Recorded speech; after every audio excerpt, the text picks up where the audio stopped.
tungod as gugma. No? Tungod as gugma. Tungod as kalipay.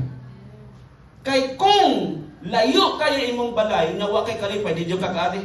Bisan ganig luwaan ang imong balay, mga igsuwa ka kalipay, di jud ka katambong. Welcome back to Born to Praise TV channel. We are created to praise and worship God. Hello, kay ngano wala dira ang bunga sa balang espiritu. Dalaygon ng Dios.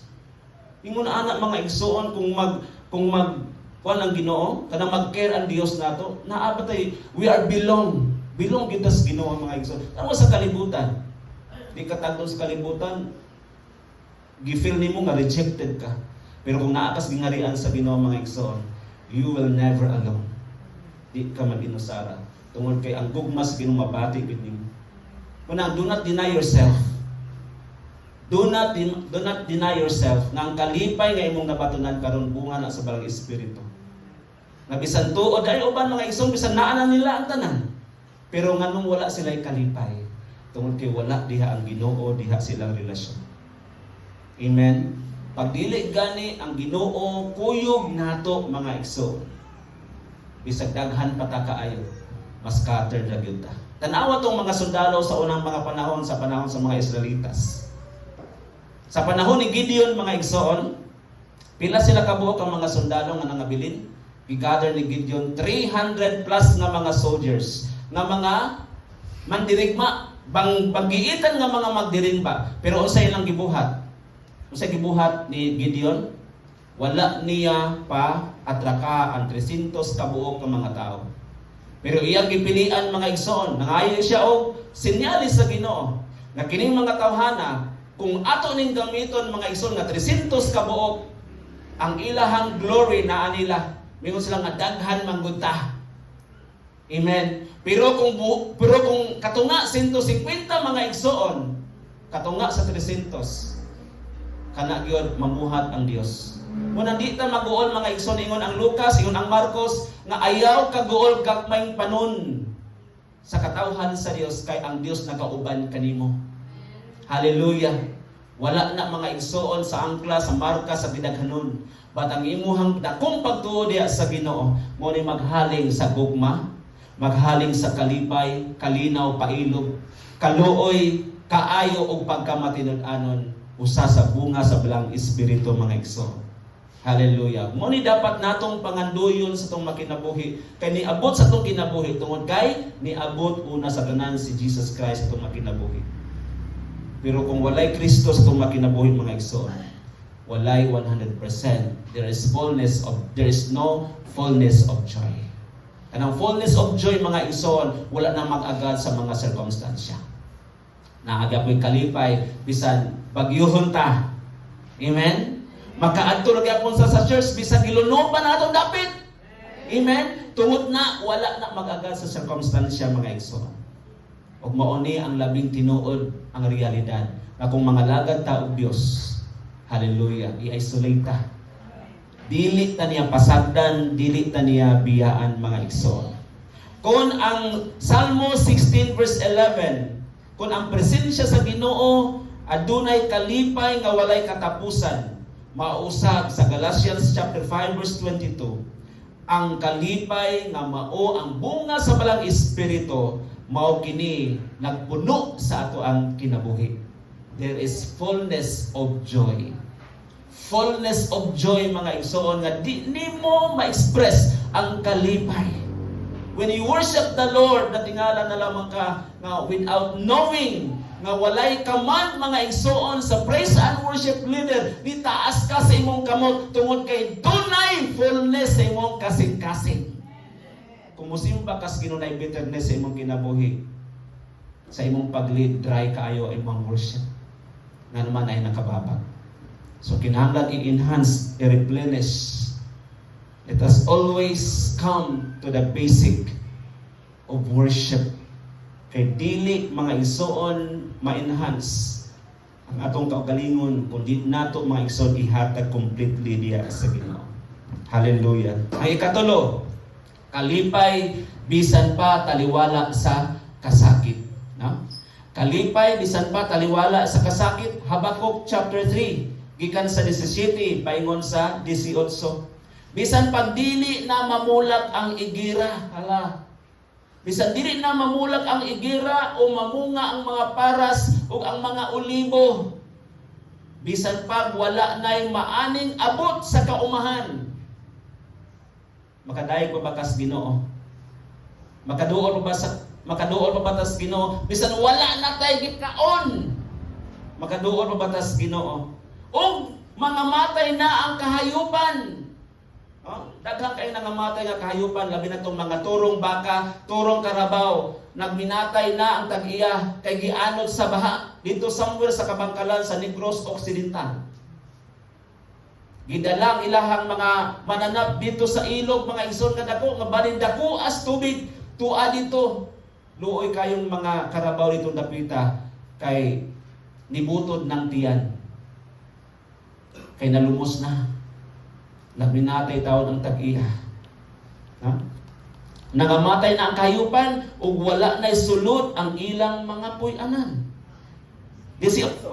Kung sa gisod 18, magmaya gihapon ako kay ang Ginoo nga Dios maoy akong manluluwas. Hallelujah! Ngunit tinuod nga kalipay mga igsoon, dili magagal sa mga sirkumstansya, bahalang di na ta kaginhawa usahay. Sampit ang Ginoo kay para nga masulbad ang ato ang makaginawat ang balik. Amen. Hallelujah. Pero di ka kaginawa, sige ka mukmuk nito. Muotong nalaman po ka. Pero kung imong giribiyok sa ngalan ng Jesus, then there is power in the name of Jesus. Hallelujah. Tanawa siya Habakuk. One of the minor prophet.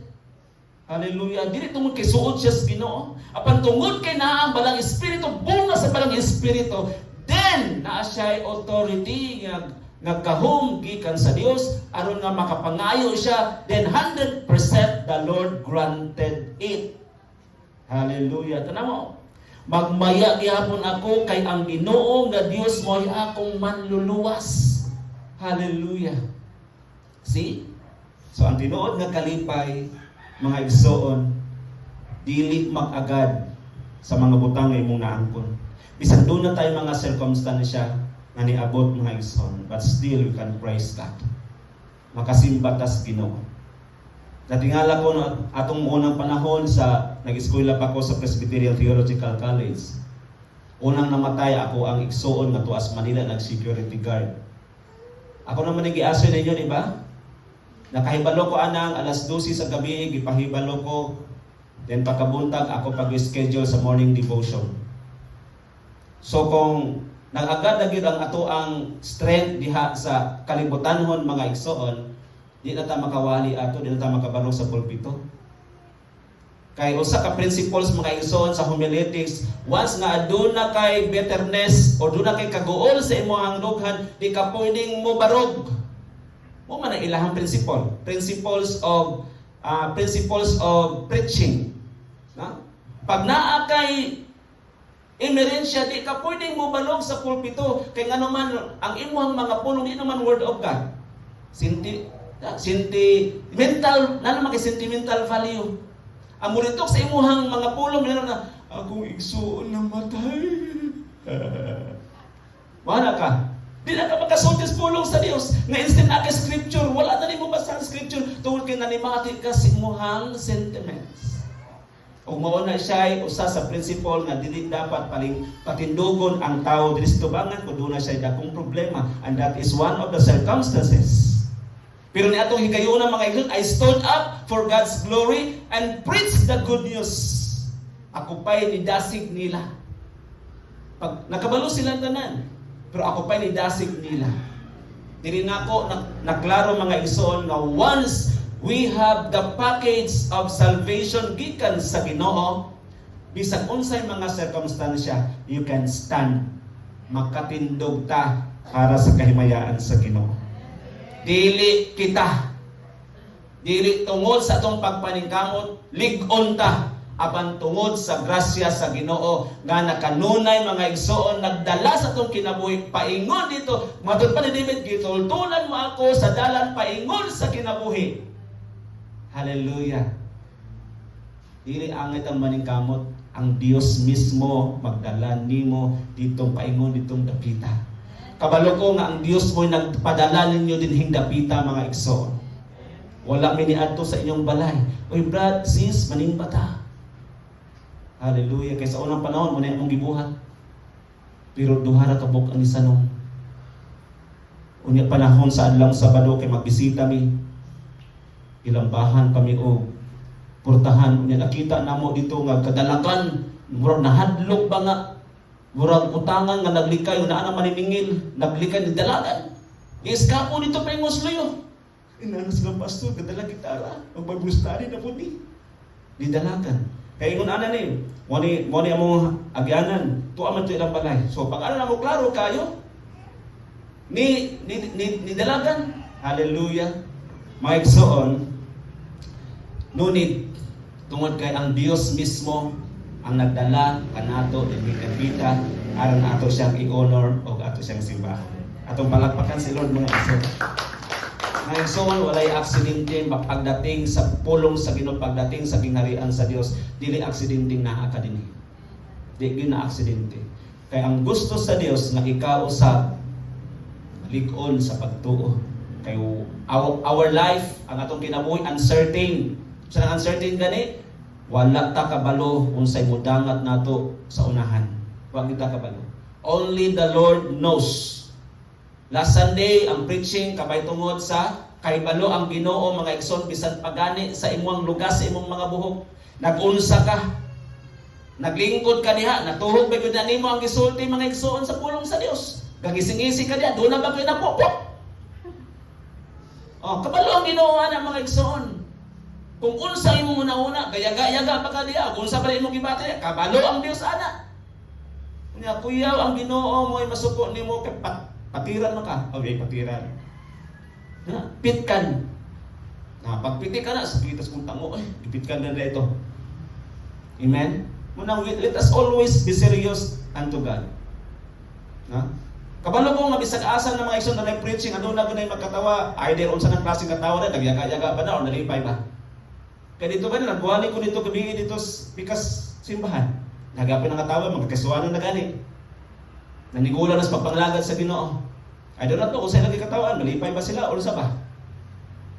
Kaya kung ikaw nagbalog din, makakita ang kastanan. Di ba? Makakita ka. Pero kung nalipay ka sa imong gibuhat mga igsoon, dili ka mag-matter, di mo na sila panumbalingon mga igsoon. Kaya kung unsa man ang ilang ginauna, the Lord knows about it. Ang Dios na kay balo ni anak mga igsoon. Not I, but the Lord lives in me. Lives in you, lives in us. Hallelujah. Munang kalipay, bisan pas kasakit mga igsoon. Tanawa si Habakuk. Bisan tuod mga matay ng kahayupan. Bisan tuod o di na mamunga ang kahoy, ang gigirap, unsa pa na diya, iyang gisalikan nga mabuhi siya. Basta kay ako magpadayon gihapon sa pagpangalagad sa Ginoo. Mao pud ba nay ato ang prinsipyo? Mga anak sa Ginoo, mao ba na? Hallelujah. Suon kung aduna di nakataglong pastor ayong ikasakit na. Thanks for watching. Please like, subscribe, and bell all for more updates.